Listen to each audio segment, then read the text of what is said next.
लगभग 100 दिनों तक कांग्रेस जिला अध्यक्ष रहने के बाद मुकेश पटेल ने अलीराजपुर जिला कांग्रेस अध्यक्ष पद से कल इस्तीफा दे दिया। उनका इस्तीफा अचानक हुआ, सुर्खियों में रहा। इस्तीफा क्यों हुआ, इसके पीछे कई सारी चर्चाएं हैं। हमने कई लोगों से बातचीत की और एक इनसाइड स्टोरी आपके लिए हम निकाल कर लेके आए हैं। लेकिन पहले मुकेश पटेल के बारे में बता देते हैं। मुकेश पटेल स्वर्गीय वेस्ता पटेल के छोटे बेटे हैं। बड़े बेटे महेश पटेल हैं जो आदिवासी विकास परिषद के प्रदेश उपाध्यक्ष हैं, और उनकी पत्नी जोबड़ से कांग्रेस की एमएलए हैं। मुकेश पटेल खुद 2018 से लेकर 2023 तक अलीराजपुर के एमएलए रहे हैं। 23 में हुए चुनाव में भी उनको टिकट मिला था, लेकिन वो एक छोटे अंतर से चुनाव को हार गए थे। 3 महीने पहले कांग्रेस संगठन सृजन अभियान के तहत उनको जिलाध्यक्ष बनाया गया था, और उस समय कार्यकर्ताओं को या सबको ये लग रहा था कि पटेल परिवार में ही ये पद गया है तो सब कुछ ठीक रहेगा और चीज़ें धीरे धीरे आगे बढ़ती रहेंगी। लेकिन हो गया इससे उल्टा, वो भी मात्र 100 दिन के भीतर। तो क्यों ये सब हुआ है, इसकी इनसाइड स्टोरी है। इनसाइड स्टोरी में एक कहानी है, एक ऑडियो की। ऑडियो के बारे में चर्चा है कि खुर्शीद अली दीवान एक कांग्रेस के बड़े नेता हैं, सीनियर नेता हैं। उनके और मुकेश पटेल के बीच में एक संवाद होता है। इस संवाद में किसी का नाम नहीं है, लेकिन एक शब्द निकलता है कि इनको मैं निपटा दूंगा या इसको निपटा दूंगा। वो गलती से वो दीवान साहब की उससे क्लिक हो जाता है, व्हाट्सएप ऑडियो रिकॉर्ड होके और चला जाता है महेश पटेल के करीबी के पास, और उनके जरिए महेश पटेल और बाकी लोग सुन लेते हैं। अब इसका सीधा सा, उसमें नाम नहीं था किसी का, लेकिन सीधा सा अर्थ ये निकाला जाता है कि जिस संदर्भ में बात हो रही है तो हमारे लिए कही गई है। इसके पहले दोनों भाइयों में मतभेद चरम पे थे। क्यों थे चरम पे? मुकेश पटेल जिलाध्यक्ष बनने के बाद सबसे पहला काम उन्होंने, अपेक्षा ये थी कि शायद वो महेश पटेल के पास जाएंगे, सेना पटेल के पास जाएंगे, बड़े भाई हैं भाभी हैं तो आशीर्वाद लेंगे या सहयोग मांगेंगे। लेकिन इन 100 दिनों में वो उनके पास नहीं गए। इसी दौरान कांग्रेस के भीतर मतभेद चल रहे थे कांतिलाल भूरिया और महेश पटेल के बीच में।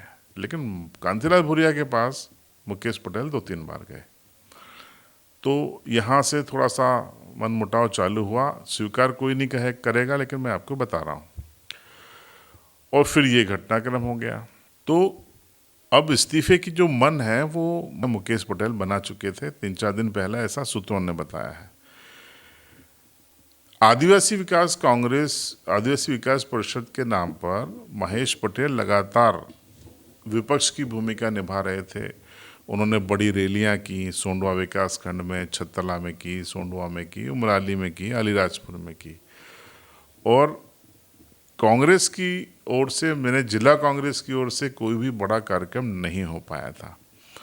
तो ऐसा माना जा रहा था कि ये जो चीज़ें हैं वो शायद एक शीत युद्ध है, बगैर बोले अपना तनाव जो है वो सार्वजनिक हो रहा है, ऐसा माना गया।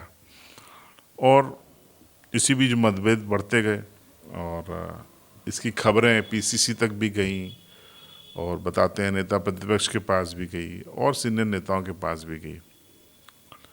अब मन बना चुके थे 4-5 दिन पहले ही। अब हम कल की बात करते हैं कि कल क्या हो गया जो इस्तीफा दे दिया। दरअसल मुकेश पटेल कल इस्तीफा लेके गए थे। नायडू मैडम हैं जो कि सह प्रभारी मध्य प्रदेश की, आंध्र प्रदेश से आती है, नाम शायद भूल रहा हूँ, ऊषा नायडू नाम है। वो कल पहली बार जिले में आई। तो मुकेश पटेल का जो कार्यालय है चांदपुर रोड पे मुकेश पटेल ने बना रखा है, उस हॉल में कार्यकर्ताओं की बैठक आयोजित हुई। वहाँ मुकेश पटेल के अलावा महेश पटेल भी पहुँचे, सेना पटेल भी पहुँची, कार्यकर्ता भी थे, खुर्शीद अली दीवान भी थे। तो यहाँ पहले संबोधन हो गया मुकेश पटेल का, और उन्होंने धीरे से अपना इस्तीफा दे भी दिया जो नायडू मैडम आई थी उनको।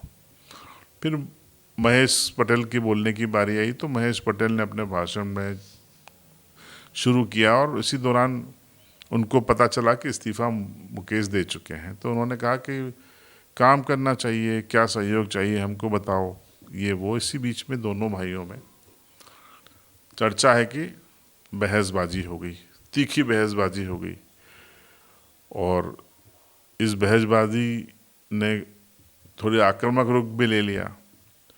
चर्चा है कि किसी नेता को थप्पड़ भी पड़ गया। वो नेताजी कौन है कमेंट में आप बताना, नहीं तो फिर मैं अगले वीडियो में बताऊंगा। मतलब इन दोनों भाइयों में नहीं हुआ है, दूसरे नेताजी को थप्पड़ पड़ गया। तो उस नेताजी के खिलाफ नाराज थे महेश पटेल, वो एफआईआर कराना चाहते थे और थाने भी जाने का मन बना रहे थे कि इसने जो है ये रायता फैलाया है और ऐसे ऐसा किया है, लेकिन पार्टी का हवाला देकर रोका गया। लेकिन मुकेश पटेल भी आए और महेश पटेल के बीच बहसबाजी तो हुई है, ओपनली कोई नहीं कहेगा, लेकिन मैं आपसे कह रहा हूँ, मेरे भी सूत्र हैं। और अब ये इस्तीफा हो गया। अब इस्तीफा देना और इस्तीफा स्वीकार होना, इसमें अंतर है। मुकेश पटेल ने इस्तीफा तो दे दिया है, लेकिन क्या पीसीसी या एआईसीसी उसको स्वीकार करता है क्या? क्योंकि इस बार संगठन सृजन अभियान में एआईसीसी ने नियुक्तियां की थी, ऑल इंडिया कांग्रेस कमेटी ने। तो ये स्वीकार होता है या नहीं होता है, इसका भी हमको इंतज़ार करना पड़ेगा। क्या फिर से दोनों भाइयों को पार्टी बिठा देगी कि भाई घर परिवार का मामला है तो बैठो एक बार और समझो मामले को और आगे बढ़ो? ये भी संभव है, क्योंकि राजनीति में कोई स्थायी दोस्त और स्थायी दुश्मन नहीं होता, और ये तो फिर मामला परिवार का ही है। नाराज़गी हो सकती है, लेकिन हो सकता है फिर से एक हो जाए। भाई दोनों हैं तो भाई भाई। तो अब फिलहाल अलीराजपुर में कांग्रेस की संगठन की राजनीति, ध्यान पे जाइएगा, संगठन की राजनीति एक सुप्तावस्था के दौर में पहुंच गई है। मतलब कि अनिश्चित भविष्य है फिलहाल कि अब क्या होगा। अब ऐसे में कार्यकर्ताओं को भी दिक्कत है कि किस तरीके से काम करें नहीं करें। वहाँ जाएंगे तो इसको बुरा लगेगा, वहाँ जाएंगे तो इसको बुरा लगेगा, कई सारी चीज़ें राजनीति में हो जाती हैं, आप समझ सकते हैं।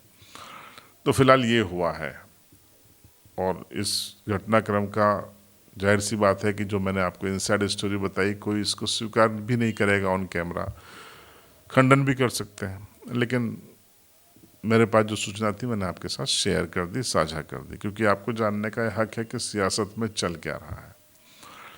तो फिलहाल इतना ही। इस घटनाक्रम पे हमारी निगाह है। मुकेश का इस्तीफा स्वीकार होता है या नहीं, हम आपको बताएंगे सबसे पहले। देखते रहिएगा सीबी लाइव।